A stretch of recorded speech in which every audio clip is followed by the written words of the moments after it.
Setelah pada pemilu tahun 2019 hanya ada 4 dapil, maka di tahun pemilu 2024 mendatang, jumlah dapil sebanyak 5 dapil. Pengajuan ini dilakukan KPUD Muara Enim ke KPU Sumsel dan diteruskan ke KPU RI. Penetapan daerah pemilihan pada pemilu mendatang yang mengalami perubahan. Dari sebelumnya 4 dapil, kini menjadi 5 dapil.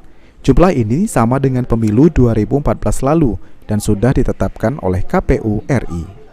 Menurut Divisi Teknis Penyelenggaraan KPUD Muara Enim, Justikla Haryani, KPU Muara Enim sebelumnya telah mengajukan penambahan dapil ke KPU RI melalui KPU Sumsel dan pada 6 Februari lalu telah menerima penetapan adanya penambahan dapil ini karena sudah meningkatnya mata pemilih tetap yang ada di beberapa kecamatan, sehingga melebihi kuota dan bisa dipecah menjadi daerah pemilihan sendiri.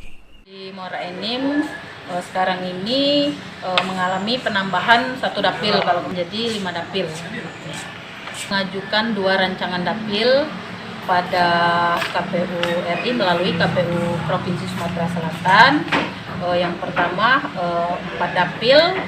Dan pada dapil itu ada 1 kecamatan yang kita pindah ke dapil 2 karena dapil 1 ini sudah melebihi batas maksimal kuota kursi, sudah mencapai 13 kursi. Kemarin kita tanggal 6 menerima PKPU 6 SK keputusan dari KPU RI itu menyatakan kalau Muara Enim ini menjadi 5 dapil.